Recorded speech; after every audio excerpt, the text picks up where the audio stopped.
Et à tous, très heureux de vous retrouver pour une nouvelle édition de Midi Pile sur Radio Sud-Manche, car il est Midi Pile, donc excellent appétit à toutes et à tous. Et aujourd'hui, on va accueillir Mathieu et Angèle pour nous parler d'abeilles, mais pas seulement, évidemment. Et pour m'accompagner dans ces lourdes tâches, qu'elle a eu l'excellente idée de les inviter aujourd'hui, il y a Pascaline à mes côtés. Salut Pascaline. Salut. Comment vas-tu Pascaline? C'est mieux? C'est parfait. Voilà, le micro est bien monté. Oui, tout va bien? Oui, tout va bien. Écoute. Surtout aujourd'hui, je crois. Ça va bien? Oui, ça va bien aujourd'hui? Ouais, ça va très bien. Ok, bon, parce qu'on va le dire tout de suite, c'est l'anniversaire de Pascaline aujourd'hui, donc franchement, on ne pouvait pas faire autrement. On va accueillir donc Mathieu et Angèle dans quelques instants. On va se dire bonjour quand même d'abord. Allez, on va un petit peu changer nos habitudes et on va commencer par Madame parce qu'on va être élégant ce midi, surtout avec l'anniversaire de Pascaline aujourd'hui. Je crois qu'elle n'a pas fini de l'entendre. Bonjour Angèle. Bonjour. Vous allez bien? Très bien, très bien. Et à nos côtés Mathieu. Bonjour Mathieu. Bonjour à tous. Ça va Mathieu? Bah super. On dira pourquoi tout à l'heure vous êtes déjà venu au micro de Radio Sud-Manche. C'était il y a quelques semaines maintenant, je crois, Pascaline. Tout à fait. Le rendez-vous du côté de Sartibé-Bocage. Mais d'abord, le premier choix de nos invités. On l'aime beaucoup sur RSM. C'est Oxmo Puccino. Et on se retrouve après. Cactus de Sibérie.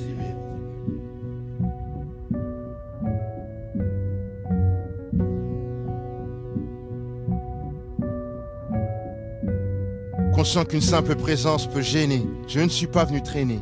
Juste le temps de me présenter, l'entité à l'existence réfutée, enterrée puis ressuscitée. Trêve de plaisanterie. Je suis le cactus de Sibérie. Peu m'ont vu de près, la crème de la crème, une espèce unique. Les gens adorent les couleurs flamboyantes, pas ceux qui les portent. Raison pour laquelle tu me verras pas dans un parc. Plutôt nuit, garé dans un parking, en train de smoke entre cactus. J'essayais de faire une place là où la glace ne fond pas. J'ai quitté la queue et goûté la mise à l'écart. Pleut, il est tard et tout ce que m'inspire cet abribus. Cette habitude me fait ressembler au cactus de Sibérie. Cactus de Sibérie.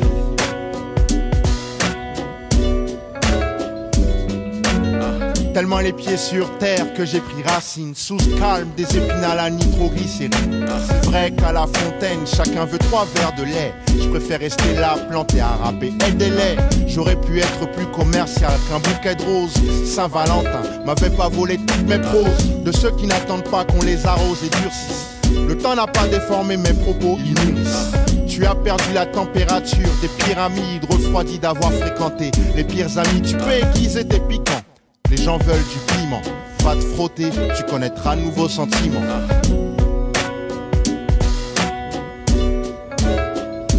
Cactus de Sibérie.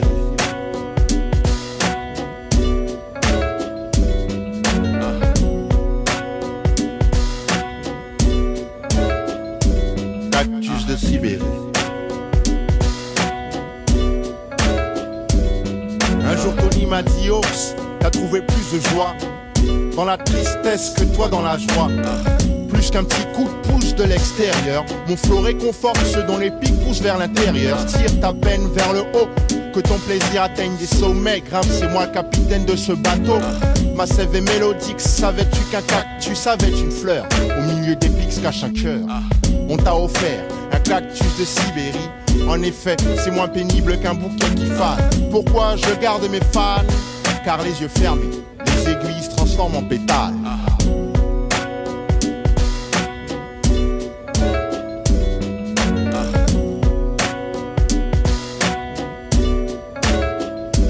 Cactus de Sibérie.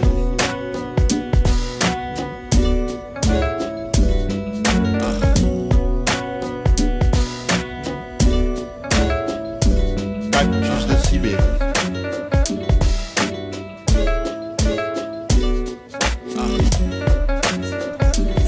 Ah bah voilà. On commence bien, hein, Pascaline, avec ce titre Oxmo Puccino, cette édition. Hein. Tout à fait. Ça va, Pascaline? Ouais, très bien. Bon anniversaire, Pascaline. Merci, mais tu me l'as pas assez dit, je crois. Excusez, on va excuser nos invités tout de suite, ça va être récurrent, je crois, pendant cette heure que nous allons passer ensemble. Nos invités, ce sont Angèle et Mathieu de l'association Pistil, c'est bien ça? C'est ça. Bonjour d'abord, rebonjour. D'abord un petit mot sur ce qu'on vient d'entendre avant de passer la parole, de laisser la parole à Pascaline. Oxmo Puccino, une petite explication sur ce premier choix. Ah bah, déjà, je crois que ça nous suit tous les deux, Angèle et moi, depuis, voilà, parce que là, on travaille ensemble sur cette association, mais on se connaît depuis un moment déjà. Et ouais, c'est un titre qui nous parle pas mal, je pense que je peux parler en nos deux noms. Ouais. Sur, je sais pas,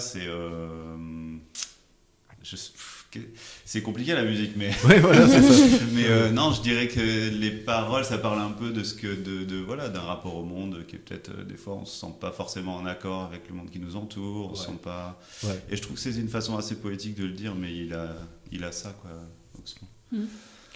Alors, pourquoi Angèle et Mathieu sont-ils à nos côtés aujourd'hui? Bon, il fait beau, c'est l'anniversaire de Pascaline. On n'a pas fait cette émission depuis une semaine, hein, et on est très content de se retrouver là, en direct sur le www.radiosudmanche.fr. Mais ce ne sont pas les seules raisons quand même, n'est-ce pas Pascaline? Oui, tout à fait. Ouais. Donc moi je vous ai invité particulièrement parce que j'avais vu une affiche en fait dans le centre d'Avranches. Il y avait une conférence au Val-Saint-Père au début mars sur les abeilles et notre lien au monde, et j'avais très envie de venir mais je devais être occupée par ailleurs. Et donc j'ai appelé Mathieu voilà pour prendre rendez-vous et vous inviter aujourd'hui. Je voulais savoir un peu plus que vous vous présentiez et voilà, allez-y. Est-ce que vous pouvez vous présenter chacun votre tour? Eh ben moi donc j'ai été apiculteur pendant une dizaine d'années. Je faisais du miel dans le coin et j'ai arrêté l'année dernière.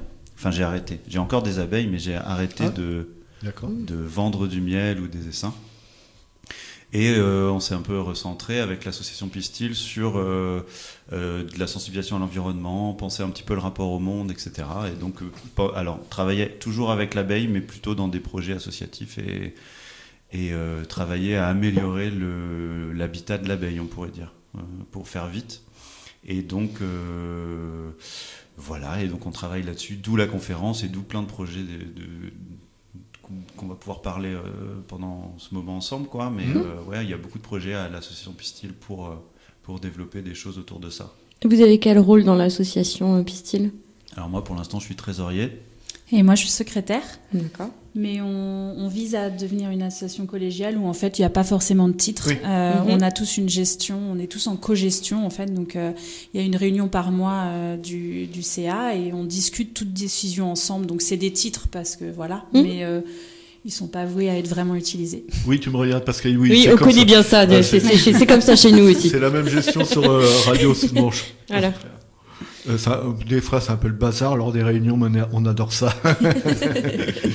Et quel est votre rapport, vous, donc, Angèle, déjà à l'association et à l'abeille en général? Alors moi, je suis arrivée, ça fait 1 an que je suis à l'association Pistil, donc je suis pas arrivée quand elle a été créée. On est revenu dans la région et on a renoué avec Mathieu et il nous a parlé de ce projet et il cherchait à étendre l'association pour avoir une nouvelle vision. C'était 3 apiculteurs qui ont fondé l'association au départ et ils voulaient ouvrir la discussion et faire grandir leur projet. Donc on s'est agrandi au CA, on est maintenant 9 ouais. Et donc pour agrandir la discussion de qu'est-ce qu'on peut faire, qu'est-ce que ça veut dire la sensibilisation à l'environnement, c'est quoi la place de l'abeille, pourquoi on utilise l'abeille en tant que vecteur. Et moi, en fait, on parlait hors antenne de notre phobie des abeilles. Moi, je suis pas quelqu'un qui va vers l'abeille. Ouais. Donc, c'était très intéressant de faire l'expérience dans cette année, en fait, de se rapprocher de l'abeille et d'observer et de découvrir et de franchir ma peur, même sans l'approcher, même sans la manipuler. Moi, j'ouvre pas de rue, je suis pas proche. Pardon. Mais je me suis aperçue qu'en fait, en l'observant, j'ai été émerveillée. J'ai appris à être émerveillée et ça m'a recréé un nouveau lien au vivant. Donc moi, je suis là dans l'association un peu pour ça, pour apporter cette expérience et la vivre avec d'autres, pour se dire que finalement, c'est un bon vecteur pour regarder notre monde et Et en le regardant différemment, on est capable aussi de changer le monde. Donc voilà. C'est vrai qu'on évoquait avant l'émission, effectivement, moi je fais partie des gens qui ont un peu la phobie de tout ce qui bourdonne. Alors des fois, au bout d'un moment, je me rends compte que c'est pas grand-chose, c'est juste une grosse mouche. Mais voilà, mais c'est vrai que bon, je suis pas le seul, hein, mais justement apprendre à connaître le monde des abeilles, des guêpes, etc., un peu nous aider à vaincre notre hantise. Mathieu, je disais tout à l'heure, vous êtes déjà venu ici, et la dernière fois qu'on vous a eu au micro, c'était pour l'association d'escalade de l'Avranchin, qui organisait les championnats de France où nous étions présents en direct à Sartillet-Bébocage. Entre parenthèses, vous en êtes le président, hein, je crois. Oui, ouais. D'accord. Et Pascaline, qui fait son anniversaire aujourd'hui, je vous le dis comme ça, en fait partie également. Voilà. Donc, vous étiez, je crois, également venu pour toute autre chose ici. Il y a longtemps. Il y a longtemps. Il y a quelques années, il y avait un projet Nature Faudière, la nature dans le quartier de la Turfaudière. Oui, bien sûr. J'étais passé avec quelqu'un qui faisait des pommes. D'accord, très bien. Oui, ils sont nombreux dans la région. Ouais, c'est ça, mais c'était intéressant de confronter justement les points de vue entre un apiculteur et puis quelqu'un qui a besoin de la pollinisation pour vivre, et c'était super, c'était sympa cette émission. Alors, je vais de nouveau laisser la parole à Pascaline, mais avant une question un peu générale. Où en est le monde de l'abeille actuellement? On en parle beaucoup, on entend parler, avec crainte pour elles. Comment elles vont, les abeilles, nos amis les abeilles? Question très difficile, parce que c'est pas forcément pareil chez nous et dans d'autres parties du monde, par exemple. Si on regarde chez nous, je parle chez nous, les pays occidentaux, on peut quand même considérer que ça va vraiment pas bien pour l'abeille. Et après, l'abeille, c'est facile d'avoir un œil dessus parce qu'on peut la mettre dans des ruches, on peut les compter, on peut voir ce qui est mort, ce qui est pas mort, on peut voir ce qui est malade, ce qui va en bonne santé. Et puis on peut faire des chiffres statistiques facilement parce qu'il suffit de regarder le nombre de ruches sur le territoire. Mais il faut savoir que les insectes en général ne vont pas très bien dans nos territoires. Si on peut citer qu'une étude, il y a une étude qui a été faite en Allemagne entre les années 60 et aujourd'hui. Et en fait, il faudrait prendre les chiffres un à un, mais en gros, ce qu'on peut retenir comme chiffre, c'est qu'il y a 75% à peu près de la biomasse des insectes qui a disparu. Et ça a été fait dans des réserves naturelles, c'est-à-dire des lieux où ils sont plutôt favorisés. Donc ça veut dire qu'en général, on peut parier sur une plus grande disparition des insectes. Donc, pour répondre simplement, non, ça va pas bien. Et en tant qu'apiculteur, on le voit de toute façon, hein, c'est compliqué.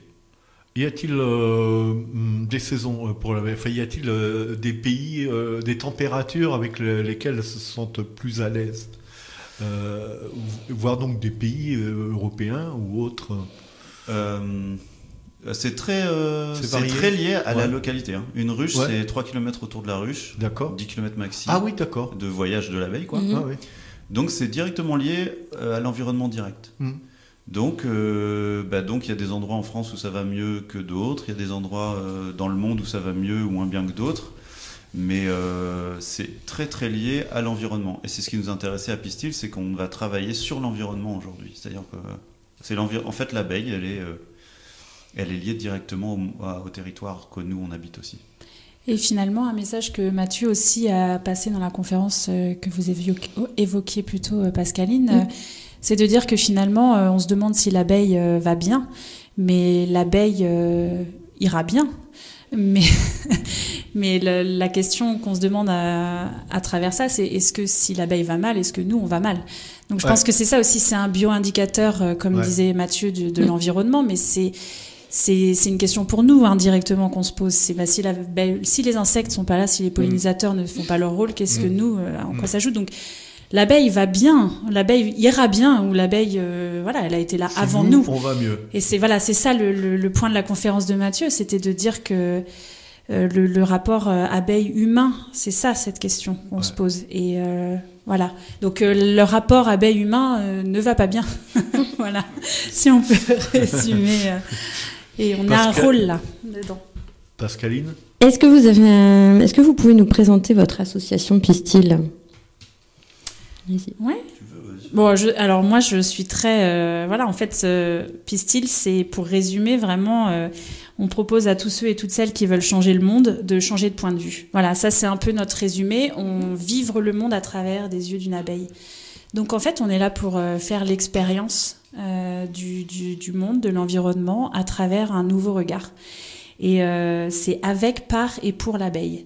Donc c'est avec l'abeille, on peut s'occuper d'un rucher collectif, le mur à abeilles à Tessie-Bocage, et vivre l'expérience de on va en reparler, je crois. Avec, voilà, exactement. Ça peut être par l'abeille, ça peut Mhm. être... Nous, on a toute une exploration du vivant, donc par exemple par des jeux ludiques, des jeux de société, ça amène la discussion. Donc là, on ne touche pas l'abeille, mais on est par l'abeille, par les yeux de l'abeille, à travers le jeu ludique, les conférences, Kamishibai.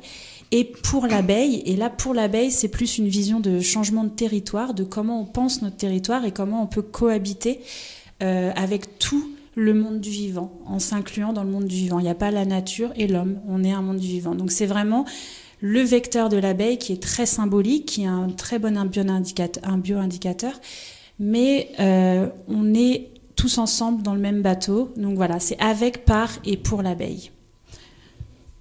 Très bien. Et donc, où en est le projet de repeupler le mur à abeilles de Tessie-Bocage ?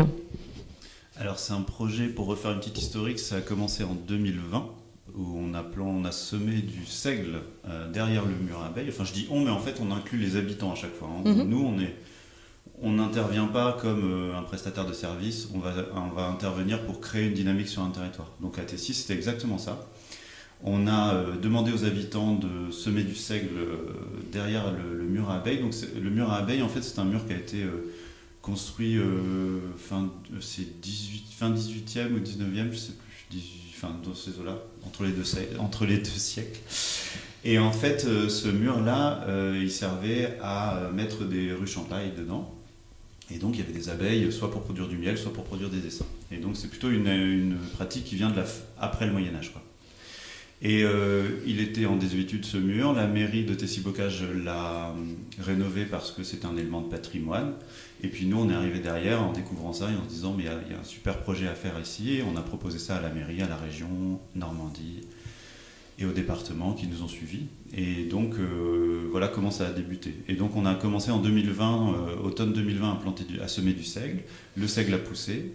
Il a été battu par les habitants et on a récolté le seigle pour faire les ruches à l'ancienne, en tressage à l'ancienne. Et donc en 2021, les habitants de Tessie ont fait des ruches à l'ancienne. Donc ils savent tous, tous ceux du groupe, pas tous les habitants de Tessie, tous ceux qui ont fréquenté le groupe savent faire des ruches tressées à l'ancienne en paille. Et puis après, il y avait encore une étape qui a été de peupler les ruches avec des essaims. Et on ne voulait pas acheter des essaims, on voulait qu'ils apprennent à récolter des essaims. Donc ça a été apprendre à piéger des essaims de diverses manières. Je pense que je ne vais pas pouvoir tout développer là, mais il y a plein de manières de piéger des essaims d'abeilles et ils ont appris à le faire. Et donc en fin d'année 2022, on avait une dizaine d'essaims d'abeilles qui étaient logés dans le mur. Après, l'hiver est passé par là, il y en a moins aujourd'hui. Et voilà. Et puis il y a plein de choses qui se sont greffées sur ce projet, mais en gros aujourd'hui on en est encore à peupler ce mur et à créer une dynamique locale. Et le but c'est que d'ici un an, nous on soit inutiles et que les gens soient autonomes sur ce mur et puissent le gérer. Et donc ils récoltent le miel pour eux, hein, c'est ça ? Pour l'instant ils n'ont pas récolté de miel, non. Donc la question se pose pas. Oui. Ils ont fait une récolte de miel, mais... Oui, alors qui était sur les ruches. Oui, était sur les ruches c'est vrai existantes. C'est ça. En fait, on a un autre projet de territoire. En fait, l'approche de Pistil, c'est une approche systémique où on travaille sur la biodiversité, l'économie locale, le lien social et le territoire, en fait. Donc, à Tessie-Bocage, il y a un lien social parce que c'est les habitants qui se réunissent autour du mur et qui s'en occupent. Il y a une économie locale aussi. Enfin, il se pose la question de qu'est-ce qu'il y a autour des ruches, comment ça impacte et ce qu'il y a autour des ruches, c'est beaucoup aussi de champs et de ce qu'on mange nous. Donc ça joue sur l'alimentaire autant de l'humain que de l'abeille. Et on se pose une question de la biodiversité. Qu'est-ce qu'il y a ? Donc pour la biodiversité, on a fait un projet d'inventaire pollinique. On s'est demandé en fait ce que mangeaient les abeilles autour, enfin où est-ce elles allaient récolter ce dont elles avaient besoin. Et en fait, on a mis des ruches à côté pour pouvoir, parce que nos champagnes, on ne peut pas savoir. Donc, l'inventaire pollinique, l'abeille, elle va sur une fleur, elle prend ce dont elle a besoin, et surtout, elle a du pollen. En fait, elle récolte du pollen, des sacs de pollen. Et quand elle rentre dans sa ruche, en fait, ça lui enlève. Il y a des petits pennes qui enlèvent les pelotes. Merci, je cherchais le mot, les pelotes de pollen, et on analyse ces pelotes-là. En collaboration avec le collège de Tessy-Bocage qui a trié les petites pelotes de pollen, donc des collégiens, et l'université de Caen qui nous analyse au microscope et qui fait des imageries pour confirmer le pollen. Et on s'est rendu compte de ce que mangeaient les abeilles, ce qu'elles avaient de disponible autour d'elles. Et ça fait un lien avec un nouveau projet qui se développe à Tessy-Bocage qui s'appelle Mellifère Territoire, pour pouvoir se poser la question de qu'est-ce qu'il y a sur le territoire pour nous en alimentaire et pour les abeilles, et comment on pense cette dynamique-là. Justement, j'allais vous en parler. Est-ce que vous pouvez nous parler justement du projet Mellifère Territoire, de la recherche-action entre le monde associatif, le monde agricole et le monde scientifique? Bah oui, nos salariés aujourd'hui même, ils sont en train de démarcher les agriculteurs à Tessy. C'est d'actualité. Ouais, en fait, alors comme disait Angèle, il y a eu l'inventaire pollinique qui était une première étape là-dedans. On s'est retrouvé du coup avec des données qui correspondaient à ce que les abeilles avaient mangé dans l'année. Et donc cet inventaire pollinique, il nous sert aussi à dire, là, il y a beaucoup à manger à cette période, au mois de mai, par exemple, on va dire, voilà, il y a des colzas, il y a les pommiers, etc. Il y a beaucoup de choses, et ça, on a des données scientifiques où on peut quantifier la dose de chaque pollen dans l'alimentation de l'abeille. Mais on sait qu'au moment, par exemple, mi-juin, il y a un peu moins à manger, et c'est un peu plus compliqué pour les abeilles. Bon, en tant qu'apiculteur, on le sait puisqu'on le voit dans les ruches, mais là, ça permet d'avoir des données scientifiques chiffrées, et voilà, qui vont permettre à chacun de voir vraiment, réellement, sous forme de graphique, etc., ce qui se passe. Et donc, il y a plusieurs périodes comme ça dans l'année où il y a des problèmes et d'alimentation. Il n'y a pas de continuité dans l'alimentation, parce qu'aujourd'hui, l'abeille, elle se nourrit pas exclusivement, mais quand même énormément des cultures de l'homme et des haies qui sont plantées par l'homme. Et de toute façon, comme le territoire est quasiment à 100% géré par l'être humain, elle est obligée de faire avec. Et donc, comme les cultures sont actuellement, depuis quelques années maintenant, on le sait, selon les saisons, c'est différent, et c'est vrai que elles doivent être un petit peu également comme nos agriculteurs, entre autres, déboussolés du coup les Alors oui, après c'est une autre problématique, ça c'est le changement climatique. On le voit effectivement depuis un moment.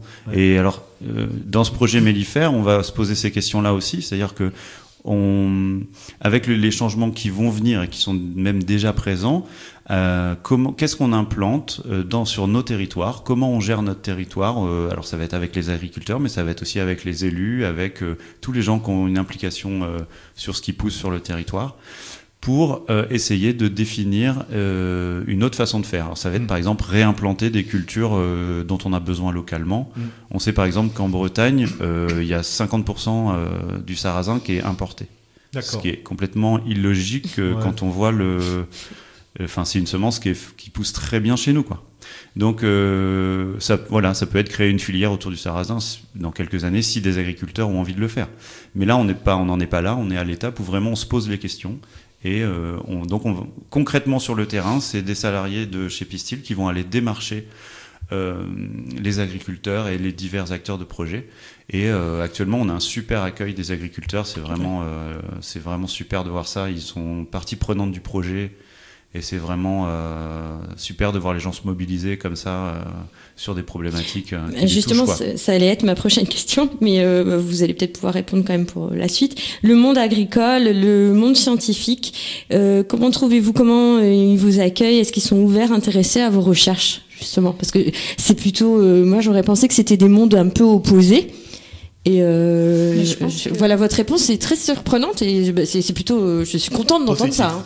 Oui, c'est positif, voilà. Mais je pense que en fait, c'est parce qu'on en parle comme des mondes. C'est comme on parle de la nature et de l'homme plutôt.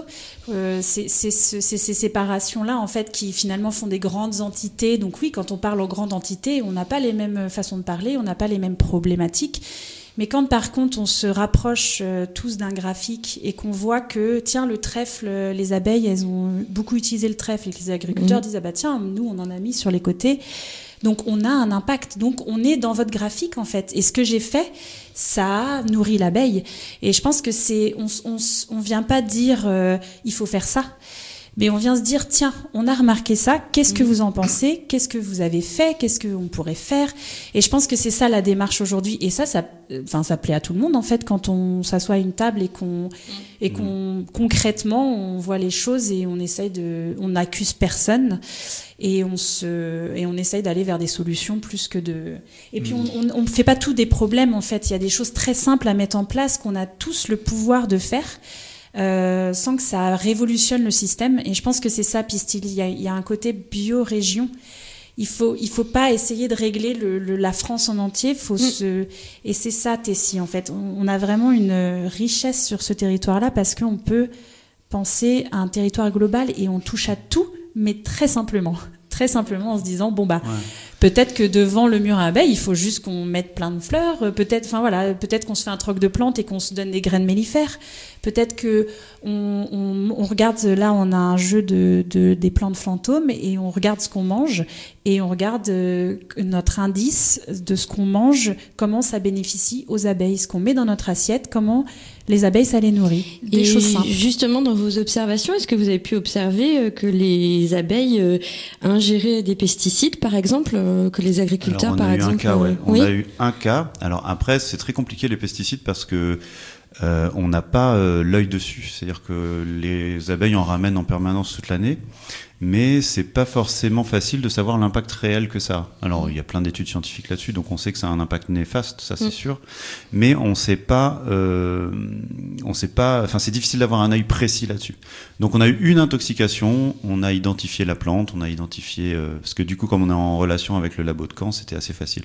Donc on a eu un cas d'intoxication avérée où on a retrouvé en gros les abeilles mortes devant la ruche avec des pelotes de pollen, donc c'était souvent la pelote de pollen qui est elles reviennent, elles ont butiné ça, elles meurent. Bon voilà. Donc là c'était facile. Donc effectivement, on a par curiosité, on a envoyé au labo qui nous a ressorti que c'était une intoxication. On n'évitera pas les intoxications comme ça par magie. On est dans un système agricole qui a une histoire. Et on parlait de l'accueil avec les agriculteurs. Nous, on n'arrive pas avec cette question-là directement parce que c'est hyper désagréable pour les gens d'être montrés du doigt. Et nous, on veut travailler avec les gens. Donc, on se dit depuis le début chez Pistil, l'agriculteur qui met des pesticides, il a une histoire derrière lui, il a des données économiques à gérer, il fait pas ça parce que ça lui fait plaisir de tuer des abeilles. Il fait ça parce que soit il y a une contrainte, soit il y a un choix qui a été fait, voilà. Et nous, on vient déjà chez les agriculteurs en leur disant, bon voilà, sur notre graphique, on voit qu'il y a du châtaignier qui a donné à manger aux abeilles, on voit que vous avez des châtaigniers dans vos haies, donc déjà merci.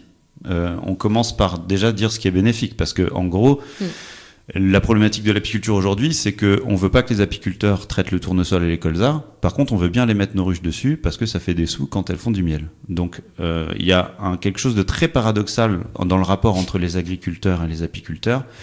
Et je pense qu'il faut casser un peu les a priori que les gens ont les uns avec les autres pour travailler sur un territoire. Et nous, on n'arrive pas en disant bonjour, on est les écolos ou on est les apiculteurs du coin et nous, on va vous dire ce qu'il faut faire. On arrive en disant voilà, on partage le même territoire, nous, les abeilles, le monde vivant, vous, enfin voilà. Qu'est-ce qu'on fait ensemble pour améliorer tout ça, et pour nous, et pour vous, pour tout le monde. Encore tout plein de questions à vous poser, n'est-ce pas, Pascaline ? On va faire une deuxième, on va écouter votre deuxième choix musical. Vous allez nous l'expliquer d'ailleurs tout de suite. C'est Jefferson Airplane. Très content d'ailleurs de réentendre ce groupe. C'est beaucoup plus vieux que Cosmo Puccino, ça c'est les années 60. C'est ça. Et c'est un groupe de rock, c'est vraiment un choix du cœur en fait, il n'y a pas de raison. Ça me rappelle, j'étais pas né dans les années 60, mais j'ai écouté ça plus tard. Mais ça me rappelle quand même une partie de ma jeunesse, je sais pas, j'aime bien. C'était 1967, moi j'étais à peine né, enfin un peu quand même, mais voilà. Jefferson Airplane, deuxième choix de nos invités. Oui, on peut les applaudir. Nos invités aussi, Angèle et Mathieu de l'association Pistil. Groupe qui, si je me souviens bien, était à Woodstock. J'y étais pas moi, personnellement, je suis vieux, mais quand même, faut pas exagérer. Pascal est à mes côtés pour accueillir nos invités depuis midi. Voilà, donc moi je voulais repartir sur l'association et savoir, je voulais connaître la méthodologie de Pistil. Est-ce que vous pouvez m'en parler un petit peu ? Gros programme, tu veux que je... Ah bah vas-y. En fait, on voulait...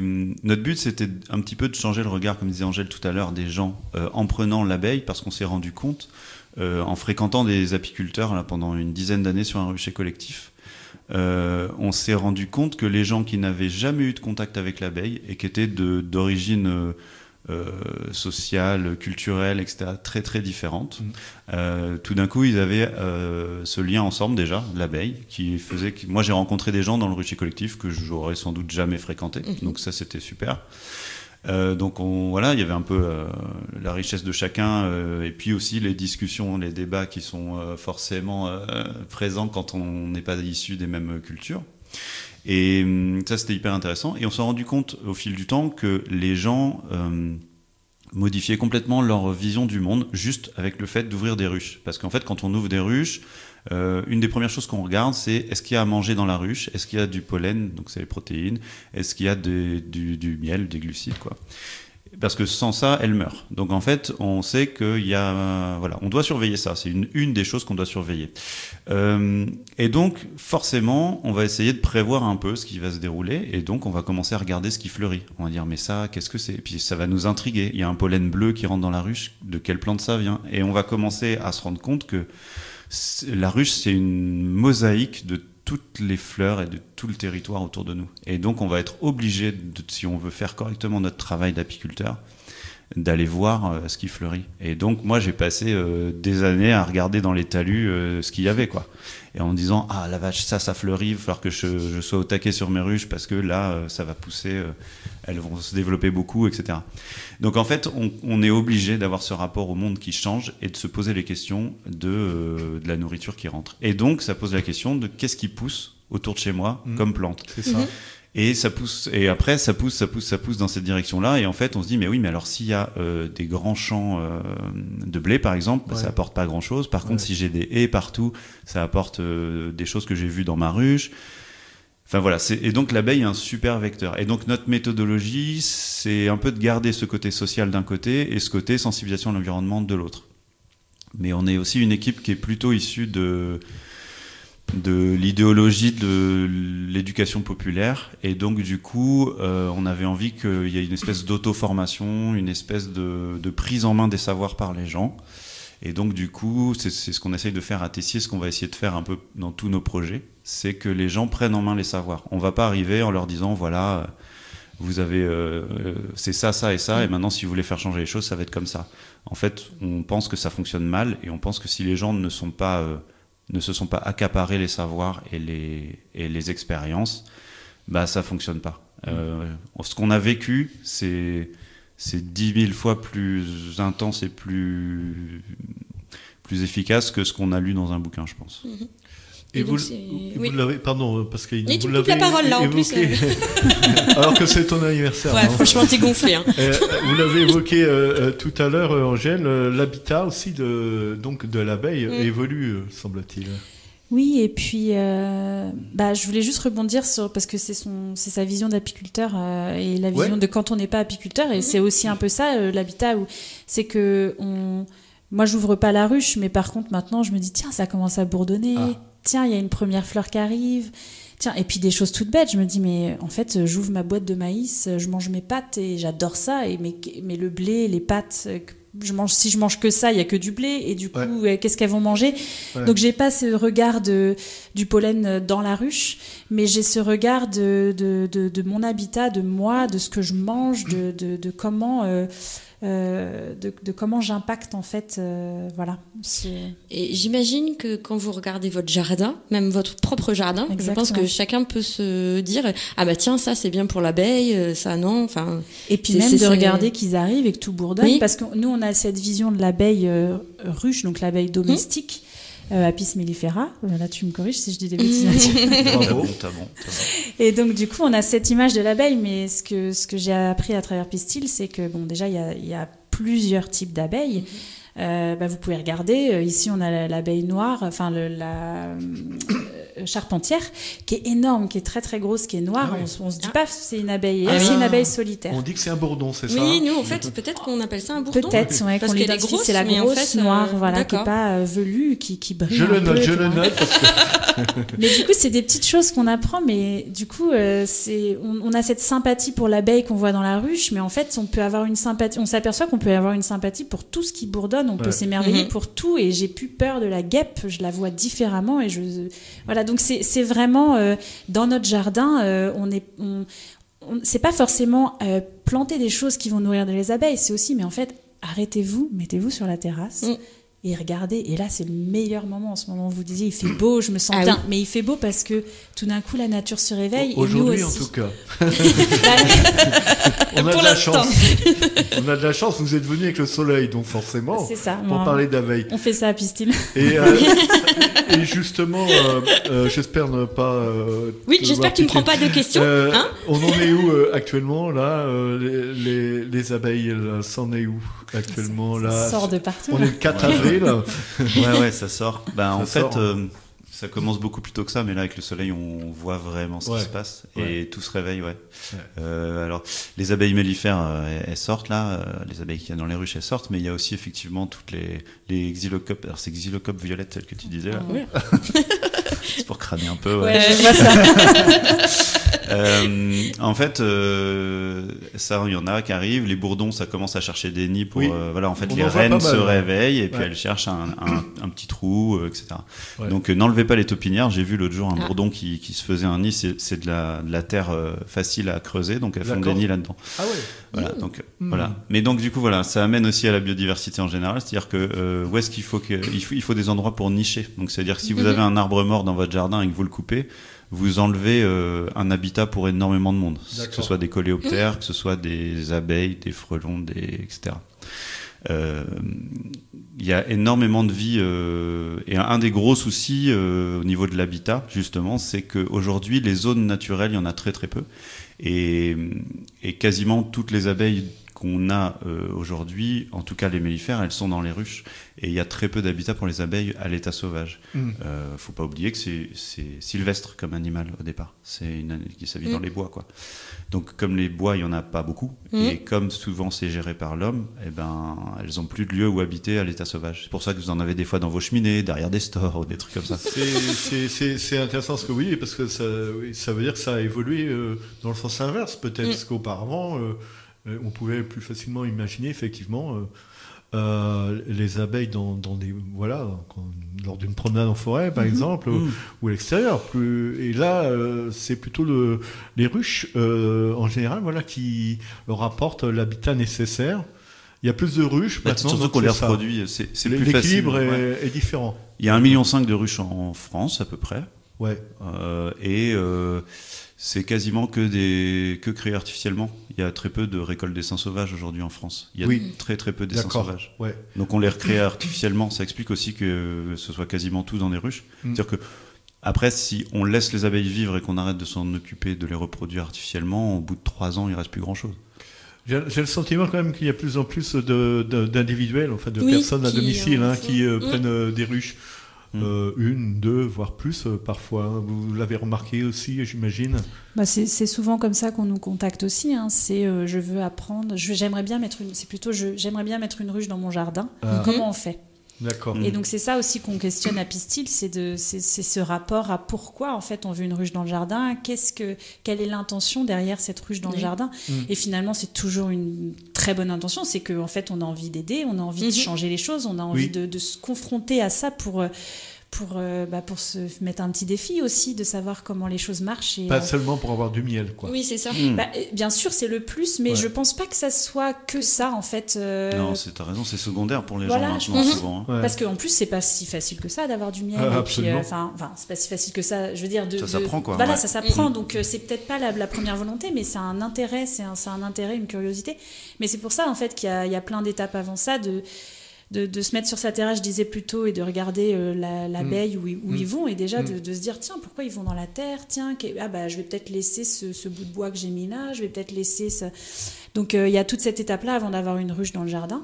Et puis après, ce qu'on essaye aussi à Pistil de développer, c'est pourquoi on n'aurait pas des abeilles tous ensemble, en fait. Pourquoi on met pas un rucher, ce qu'on appelle collectif ou communal, ou en fait une abeille collective, et finalement ça permet de se réunir et d'avoir un point de lien social, parce que c'est aussi important que nous aussi on est des animaux. Et du coup, quelle est la démarche à suivre alors, si on veut avoir un rucher collectif comme vous en parlez Ah bah ça Ça, c'est vous. Soit c'est autonome, alors vous, Ouais. vous construisez des boîtes et puis avec des copains, et puis vous trouvez un lieu, et puis vous essayez de piéger des essaims.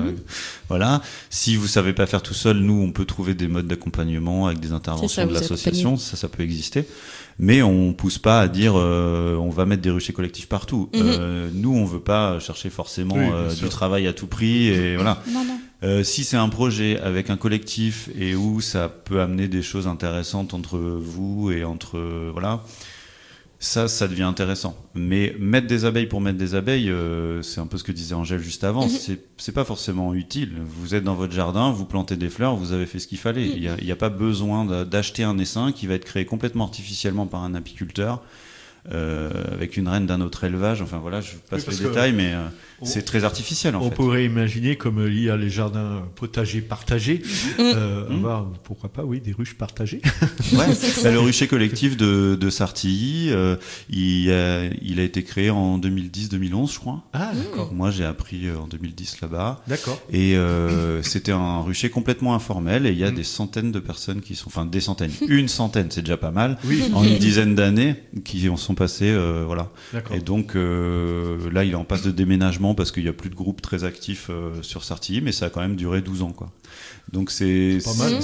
C'est super. Bien. Avec aucun fonctionnement, comment dire, c'était un fonctionnement toujours basé sur, voilà, il y a tant de personnes qui veulent apprendre, on va visiter les ruches ensemble, etc. Et ce rucher collectif-là,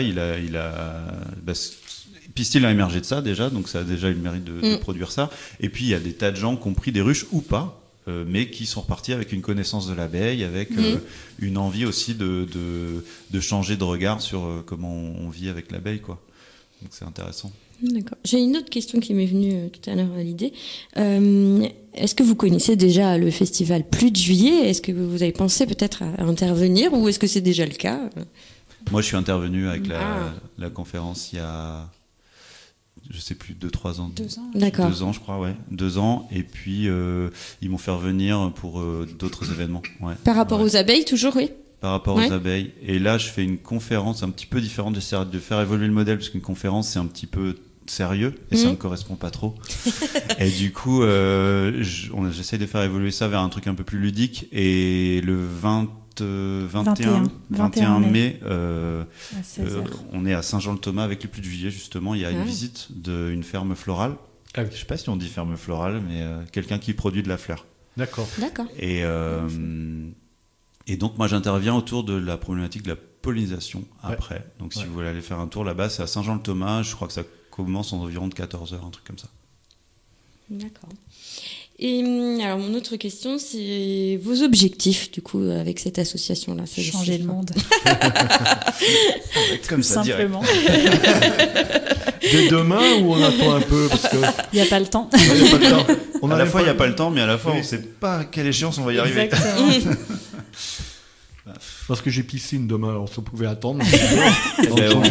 On se donne un autre rendez-vous. Mais non, mais sans rire, c'est vraiment ça en vrai.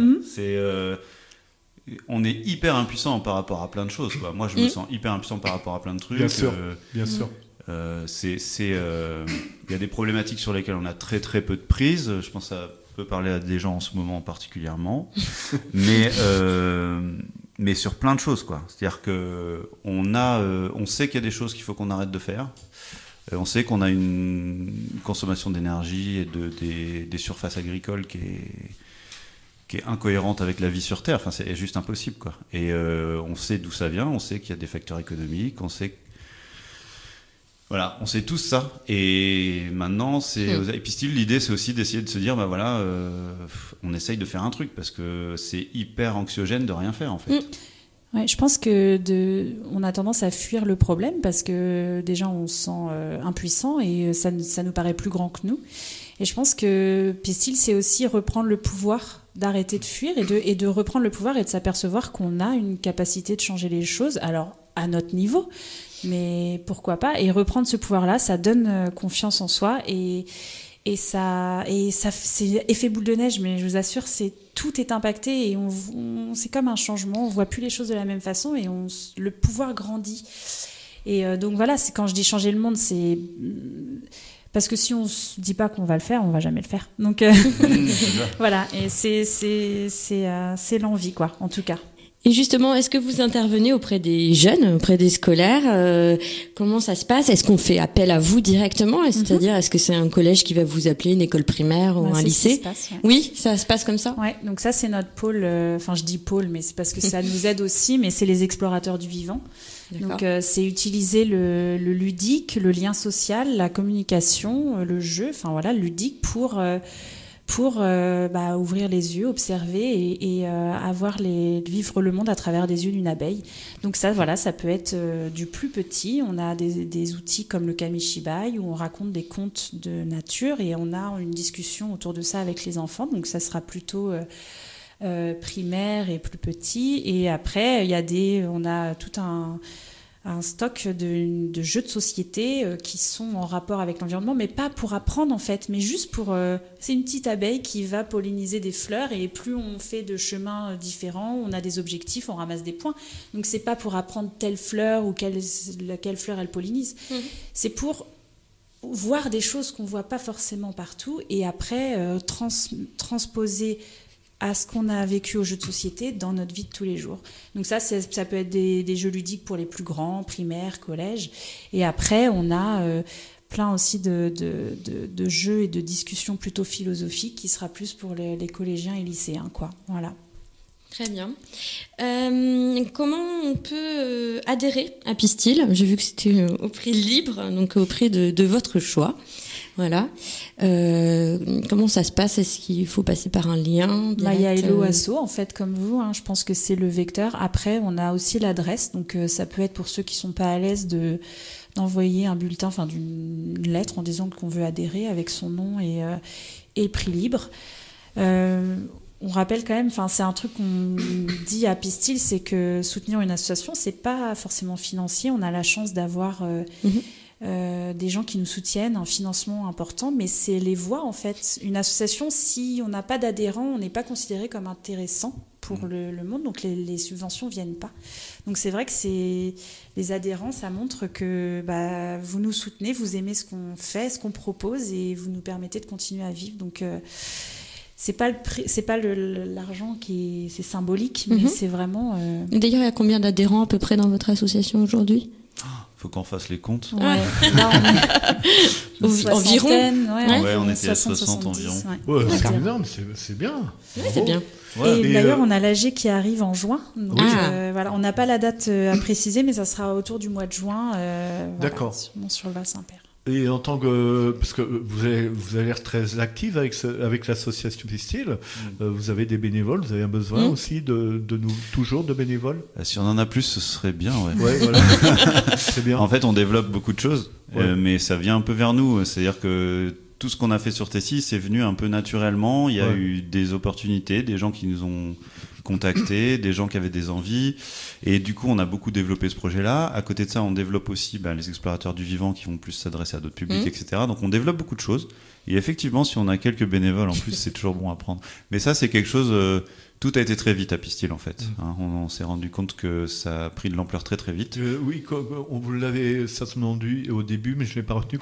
Ça fait combien de temps que l'association existe? C'est très récent, c'est 2020. Oui, c'est ça. Ouais. Puis on a eu le Covid à gérer, donc Comme tout le monde. on a aussi un peu ramé Comme pendant tout le cette monde. période-là. Les rassemblements, nous on est basé sur le social, donc Et les abeilles l'ont-elles bien vécu le Covid? Voilà, ça pourrait être une autre question. Il y en aurait plein d'autres, je pense.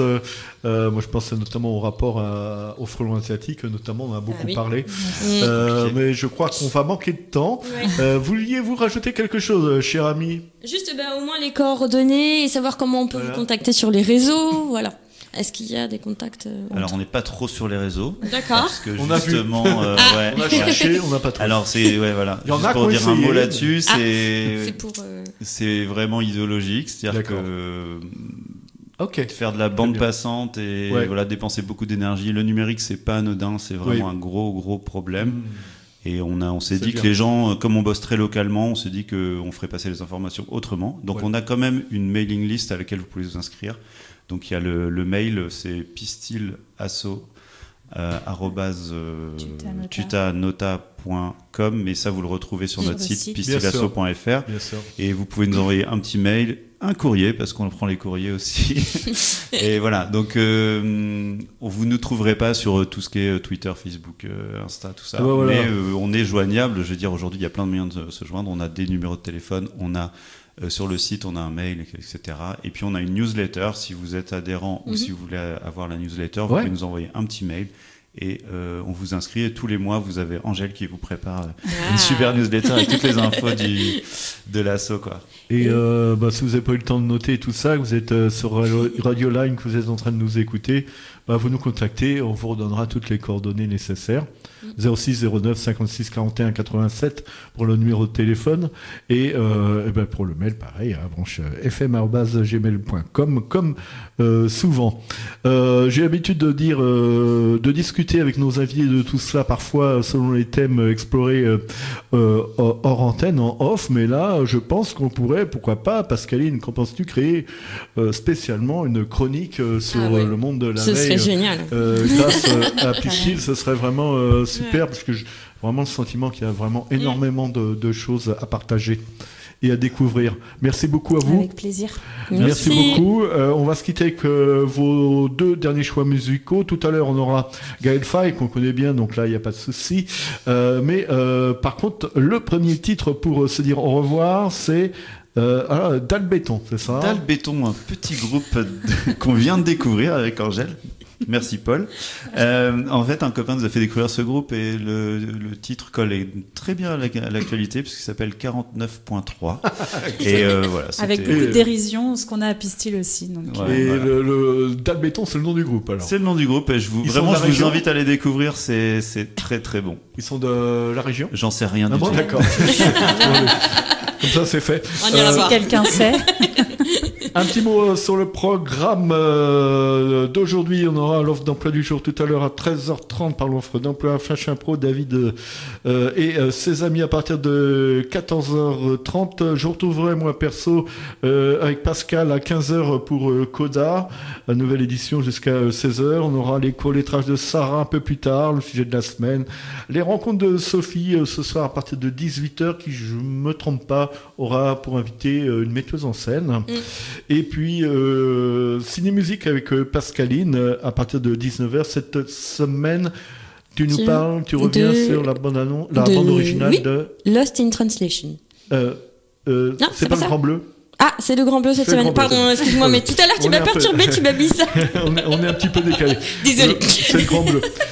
Ciné-musique donc tout à l'heure à 19h. Tout ça pour redire bon anniversaire à Pascaline, évidemment. Et la nocturne de RSM rediff donc à partir de 23h. Nous on se retrouvera pour midi pile jeudi. Et puis pour le jazz demain, pour l'apéro jazz, histoire de jazzer à partir de 18h jusqu'à 20h. Ensuite pour d'ici. Et d'ailleurs, donc Dalbéton qu'on va découvrir avec ce titre 49.3, vraiment d'actualité. Bravo pour cette actualité. Et Gaël Faye, en plus c'est Kérosène pour le titre de Gaël Faye, l'excellent musicien mais aussi écrivain. engagé aussi, hein, lui également, hein, Gaël Faye. Merci à vous deux. Merci Pascaline. Merci. À bientôt. Bon À Bon bientôt. anniversaire. Merci beaucoup. On va chanter Sur après. le fondement de l'article 49, alinéa 3 de la Constitution, j'engage la responsabilité de mon gouvernement sur la deuxième partie et l'ensemble du projet de loi de finances pour 2023.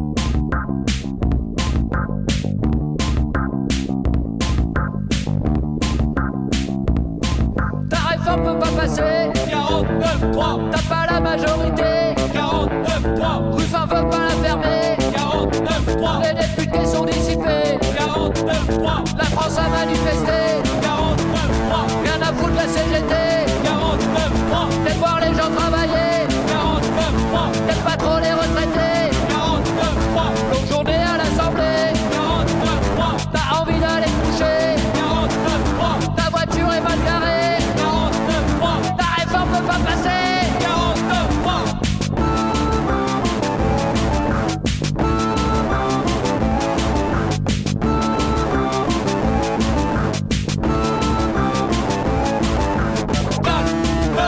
Alinéa 3 4, 9, alinéa 3 4, 9, alinéa 3 4, 9, alinéa 3.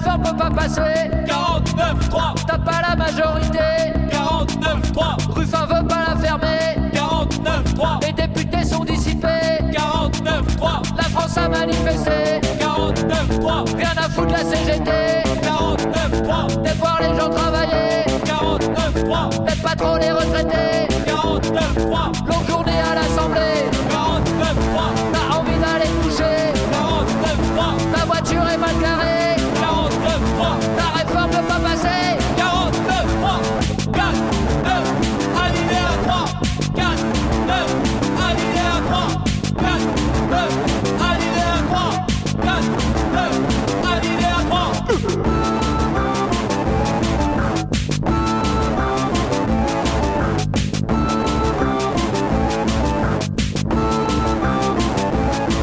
La réforme peut pas passer 49-3, t'as pas la majorité 49-3, Ruffin veut pas la fermer 49-3, les députés sont dissipés 49-3, la France a manifesté 49-3, rien à foutre de la CGT 49-3, peut-être voir les gens travailler 49-3,